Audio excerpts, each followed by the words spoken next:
Hello friends, welcome to my channel stocks and investment Tamil. இந்த வீடியோவில் ஆன்லான் health கேரோட IPO ரிவ்யூவை பார்த்துருவோம். நீங்கள் இந்த சேனலோட முதல் வியூவராக இருந்தீங்கன்னா மறக்காமல் இந்த சேனலை சப்ஸ்கிரைப் பண்ணி உங்கள் ஆதரவை தெரிவிங்க. ஆல்ரெடி சப்ஸ்கிரைபராக இருந்தீங்கன்னா உங்கள் ஆதரவுக்கு மிக்க நன்றி. டிஸ்க்ளைமர் என்னன்னா, நாங்கள் செபி ரிஜிஸ்டர்ட் ஃபினான்ஷியல் அட்வைசர் கிடையாது.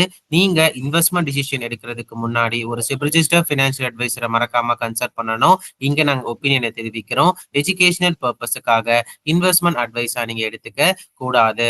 ஹேண்ட் ஹெல்த் கேர் கம்பெனி வந்து பாத்தீங்கன்னா ஃபார்மா இன்டர்மீடியட்ரி, அதுக்கப்புறம் வந்து பாத்தீங்கன்னா ஒரு ஏபி மேனுஃபேக்சர் கம்பெனியா இருக்காங்க. அதுக்கு முன்னாடி டிஎம்எஃப் ரிலேட்டட் ப்ராடக்ட்ஸும் தயாரிக்கிற கம்பெனியா வந்து இருக்காங்க.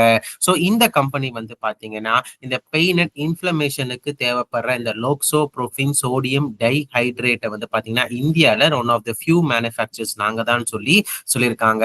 ஸோ அது பாத்தீங்கன்னா இந்த டூத் பெயின், அதுக்கப்புறம் neck shoulder arm syndrome, frozen ஷோல்டருக்கு யூஸ் ஆகிற ஒரு ஆஃப் த ட்ரீட்மெண்ட்டுக்கு யூஸ் பண்ற ப்ராடக்டா வந்து இருக்குங்க. இந்த கம்பெனி வந்து 2023, 2024, 2025ல 15 கண்ட்ரீஸ்க்கு அவங்க ப்ராடக்ட்ஸை வந்து சப்ளை பண்ணியிருக்காங்க. ஆனா ஸ்டில் அவங்களோட ரெவன்யூ வந்து பாத்தீங்கன்னா எக்ஸ்போர்ட்ல வெறும் 5% கீழே தான் இருக்கு.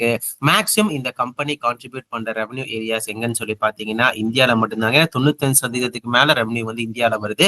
அதுல பர்டிகுலர் ரீஜன்ல மட்டும்தான் வந்து கம்பெனிக்கு வந்து நிறைய ரெவன்யூ வந்து பாக்குறாங்க. தமிழ்நாட்டிலயும் வந்து இருக்காங்க, குஜராத்ல நிறைய ரெவன்யூ பாக்குற கம்பெனியா இருக்காங்க. ப்ராஃபிட் மார்ஜின்ஸ் இந்த கம்பெனிக்கு 5%-ல இருந்து பினான்சியல் 2025ல 17% அளவுக்கு வந்து உயர்ந்திருக்கு. இவங்க நிறைய ப்ராடக்ட்ஸை கமர்ஷியலைஸ் பண்ணியிருந்தாலும் இப்ப இவங்க பைப்லைன்ல எவ்வளவு ப்ராடக்ட்ஸ் இருக்குன்னா 28 ப்ராடக்ட்ஸ் இருக்கு பைலட் ஸ்டேஜ்லயும், 49 ப்ராடக்ட்ஸ் வந்து லெபார்டரி டெஸ்டிங் ஸ்டேஜ்லயும் வந்து இருக்கு. இந்த கம்பெனியோட ரிஸ்க் ஃபேக்டர்ஸ் என்னன்னு சொல்லி பாத்தீங்கன்னா, இந்த கம்பெனிக்கு கொஞ்சம் diversified area of customer base இருந்தாலுமே ஒரு குறிப்பிட்ட 10 கஸ்டமர்ஸ் மட்டும் வந்து பாத்தீங்கன்னா ஆல்மோஸ்ட் 77% ஆஃப் த ரெவன்யூக்கு வந்து கான்ட்ரிபியூட் பண்ணிருக்காங்க. முக்கியமா கடந்த 3 பினான்சியல் இது கன்சிஸ்டன்டாவே வந்து இருந்திருக்குங்க. ஆப்ரேட்டிங் ஆக்டிவிட்டிஸ் கேஷ் ஃப்ளோ நெகட்டிவ்ல இருந்திருக்கு. ட்ரேட் ரிசீவபிள்ஸும் கடந்த காலத்துல கம்பேர் பண்ணும்போது ரீசென்ட் டைம்ஸ்ல வந்து இன்க்ரீஸ் ஆயிருக்கு. ட்ரேட் ரிசீவபிள் டேஸும் இன்க்ரீஸ் ஆயிருக்கு. அதே மாதிரி நெட் ஒர்க்கிங் கேபிட்டல் டேஸும் இன்க்ரீஸ் ஆயிருக்கு.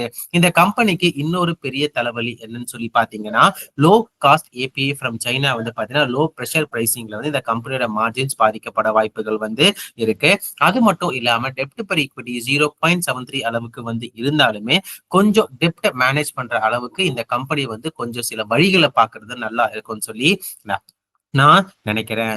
இப்போ இந்த கம்பெனியோட வேல்யூவேஷன்ஸ் பாத்தீங்கன்னா ப்ரீ ஐபிஓ பேசிஸ்ல வந்து கிட்டத்தட்ட இவங்களோட வேல்யூவேஷன் 17 டைம்ஸ் ஏர்னிங்ஸ் இருக்கு. போஸ்ட் ஐபிஓ பேஸ்ல 23 டைம்ஸ் இருக்கு. ஸோ இவங்க காமிச்ச பியர்ஸ் சுப்ரியர் லைஃப் சயின்ஸ், குரோனா கிளாப் சர்வீசஸ் அவங்களாம் கம்பேர் பண்ணும்போது இந்த வேல்யூவேஷன்ஸ் வந்து அவங்க பியர்ஸ்க்கு இன்லைனா வந்து இருக்குங்க. இந்த கம்பெனியோட ஜிஎம்பி இப்போதைக்கு தென்படல. ஸோ 0 ஜிஎம்பி இருக்கு. ஸோ மார்ஜின் ஆஃப் சேஃப்டி இந்த கம்பெனிக்கு இப்போதைக்கு இல்ல. இந்த ஐபிஓ டேட்ஸ் வந்து பாத்தீங்கன்னா ஆகஸ்ட் 26 to ஆகஸ்ட் 29, 2025 இருக்கு. அதுக்கப்புறம் ஃபேஸ் வேல்யூ 10 ரூபாய் ஒரு share, issue price 86 rupees, 91 rupees per share இருக்கு. லாட் சைஸ் 164 ஷேர்ஸ் இருக்கு. ஒரு லாட் வந்து 15,000 ரூபாய்க்குள்ள இருக்குங்க. ஸோ இதுல ஃப்ரெஷ் இஷ்யூ வந்து பாத்தீங்கன்னா கிட்டத்தட்ட 121 கோடி அளவுக்கு வந்து இருக்கு. இப்போ இந்த கம்பெனியோட கன்க்ளூஷன் வந்து பாத்தீங்கன்னா இவங்க இருக்க வந்து பாத்தீங்கன்னா டொமஸ்டிக் ரெவன்யூ நம்பி இருக்காங்க. ஸோ நம்ம டொமஸ்டிக் ஃபார்மா செக்டர் வந்து பாத்தீங்கன்னா லெஸ் தென் 10% அளவுக்கு அப்கமிங் இயர் சிஏஜிஆர் இன்க்ரீஸ் ஆக வாய்ப்பு இருக்குன்னு சொல்லி எதிர்பார்க்கப்படுது. அது இந்த கம்பெனிக்கு பெனிஃபிட் ஆகவும் இருக்கு. இந்த கம்பெனி வந்து பாத்தீங்கன்னா அது ஒரு ப்ரொடக்ஷன் இஷ்யூ வந்து வந்திருக்கு. ஒரு 4 மாசம் அவங்க ப்ரொடக்ஷனை வந்து இது பண்ணிருக்காங்க. இந்த பிரேசில் வந்து இருக்கிற அந்த எஃப்டிஏ மாதிரி இருப்பாங்களா, அவங்க கொடுத்தனா ப்ரொடக்ஷன் வந்து ஸ்டாப் பண்ணிருக்காங்க. அதனால அவங்க மார்ஜின்ஸ் வந்து பினான்சியல் 2024ல வந்து பாதிக்கப்பட்டு அவங்க டாப் லைனும் சரி வந்து அடிபட்டிருக்கு. ஒருவேளை அது மாதிரி இல்லைன்னு சொல்லி பாத்தீங்கன்னா ஒரு ஆவரேஜ் ரெவன்யூ growth எடுத்து பார்க்கும்போது இவங்களோட டாப் லைன் வந்து ஒரு ஸ்டேபிள் மார்ஜின் இருக்கிற கம்பெனியா இருக்காங்க. ரொம்ப எக்ஸாபரண்டா இவங்க டாப் லைன் வந்து உயரலன்னு சொல்லி தான் நாம எடுத்துக்கணும். ஸோ அந்த மாதிரி பார்க்கும்போது இவங்க வேல்யூவேஷன்ஸ் வந்து பார்க்கும்போது கொஞ்சம் ஹையர் சைடா வந்திருக்கு. ஈவன் இவி பை எபிட்டாவும் பிரைஸ் டு பை சேல்ஸும் வந்து பாத்தீங்கன்னா இவங்க பியர்ஸ்க்கு எல்லாமே வந்து ஓரளவுக்கு ஒத்து போற அளவுக்கு தான் இருக்கு.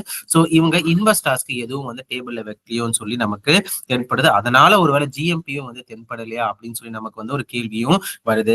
இந்த கம்பெனி இப்ப இருக்க ரீசென்ட் டைம்ல பார்க்க வேண்டிய விஷயம் என்ன, எல்லா கம்பெனிஸ்க்கும் பொதுவா ஒரு discounted cash flow, operating cash flow, net cash flow எவ்வளவு இருக்குன்னு சொல்லி பார்க்கும்போது இந்த கம்பெனியோட ஆப்ரேட்டிங் கேஷ் ஃப்ளோ வந்து நெகட்டிவா இருக்குங்க.